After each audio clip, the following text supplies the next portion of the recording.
I'm Phyllis from the Doll Corner, and today I want to show you how I make the body for these little dolls, the Swiss dolls that I was showing you how to make the head the other day.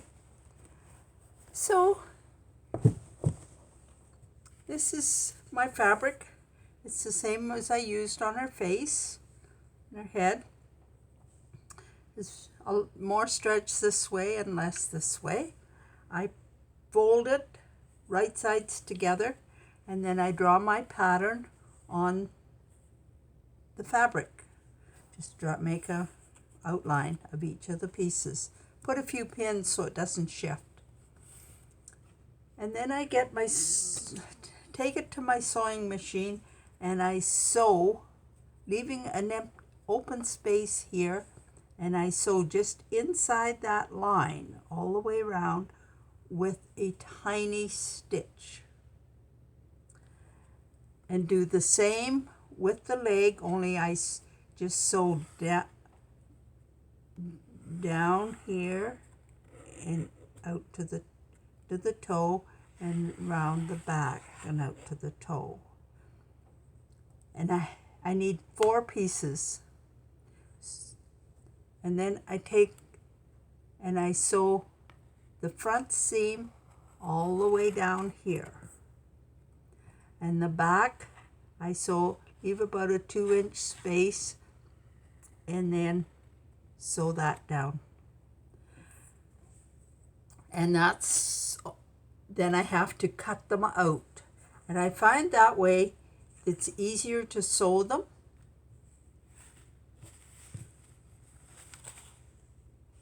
And then I make my body. I have my body cut out. Here's the front, and I open it up and I have my front seam sewn, and I have my back seam sewn and my opening at the top. And the back has a little dart in the pattern so that it makes the doll sit better. And when I get that done, I place it like that and just sew down around here. And this, I sew my dart down.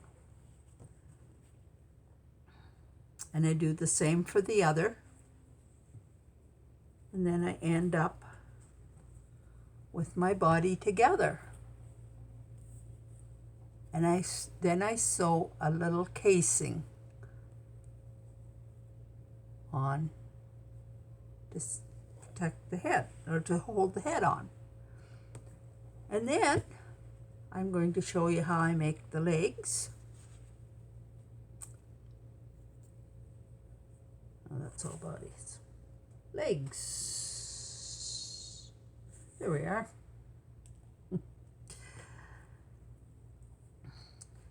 This is a leg that I've cut out.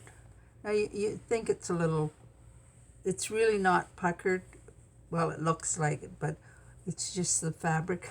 And I sew down and out. And I had sewn it down here before I cut them out.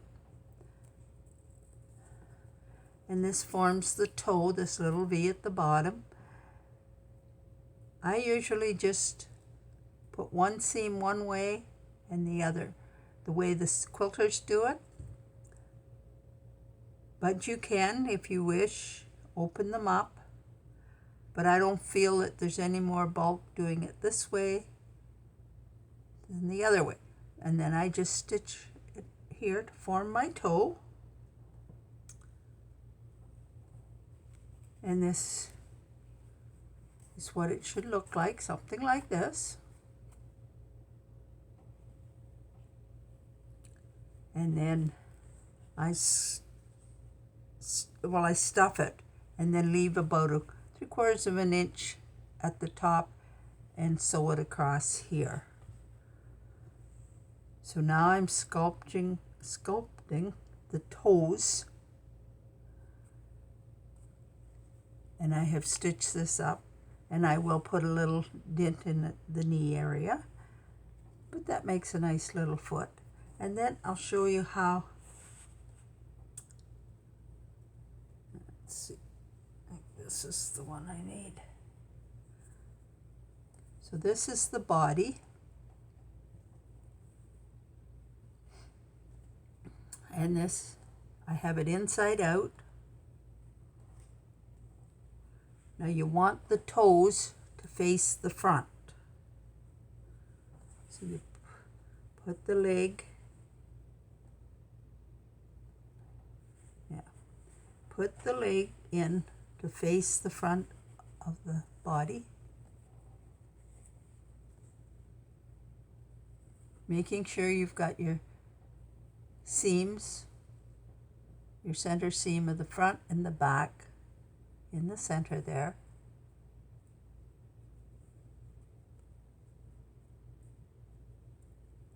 Line it up like this.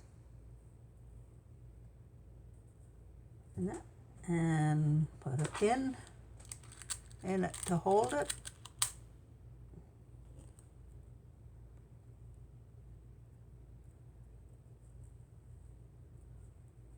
And I do the same for the other, making sure my toes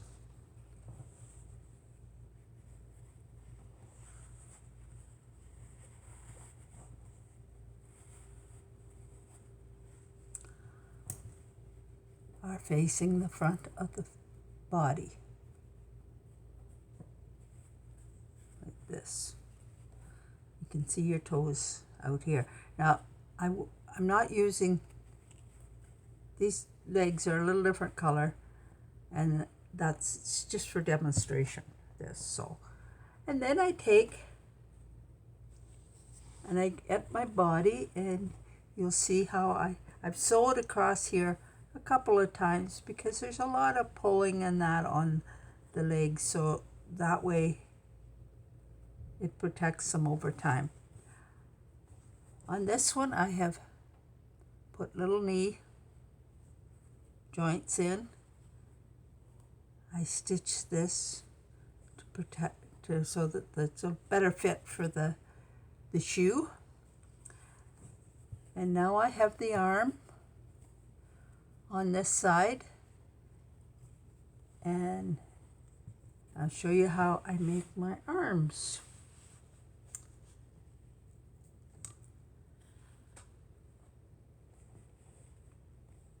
I have my arms cut out with the little opening at the back here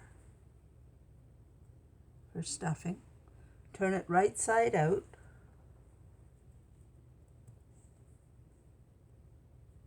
And then when it's right side out, I put some stuffing. I use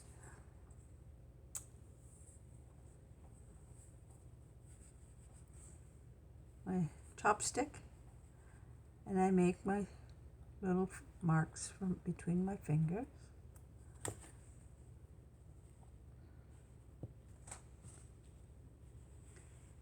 Then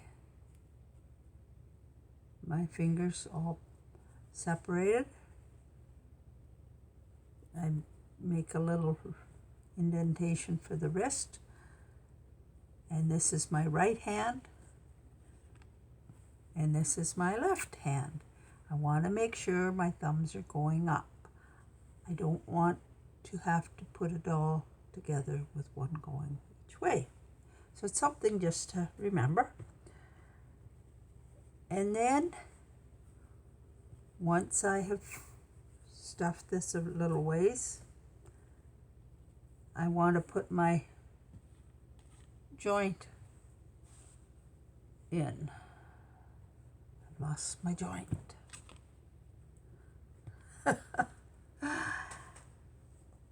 Oh, here it is. This is my, so what I do is to get the placement of it, I put the washer part in, and I line it up like this and find the hole, and then I put a little mark and cut a tiny, tiny little hole. And I slip this part in,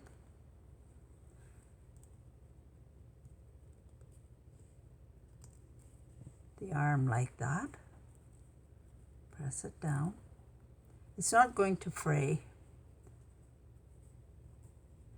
And then I finish stuffing it, and I have my joint in there. And then I take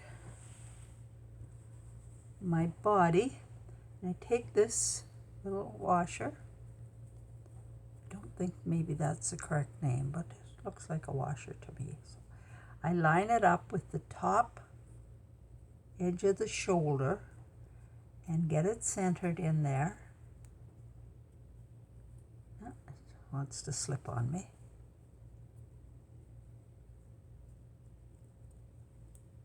And this is the front of the body, this is the back of the body, and I put the center part right opposite, right beside or close to the seam allowance. And that's how I can tell where my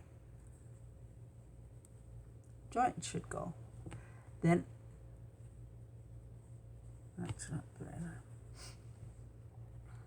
And this goes in like that, in that little hole.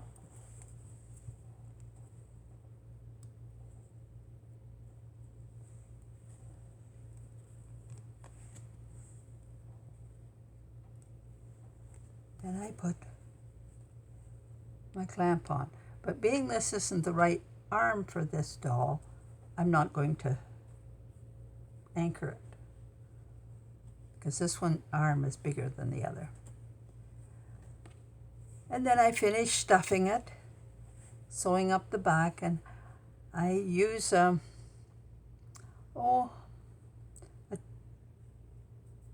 little piece of wire or a piece of dental floss I find is handy, or one of those zip ties things. You can get them small enough. Sometimes I have trouble getting small enough ones, but I like those. And then I just have my body all stuffed. And the next day, I will show you how I put the head on and the wig on the head. And then we'll have to go, and then she'll need some clothes. So that's what I've been playing around with, making finishing up these dolls that I've had the parts for a long time. So subscribe to my channel, touch the bell, follow me on Instagram, and thanks for watching. Bye now.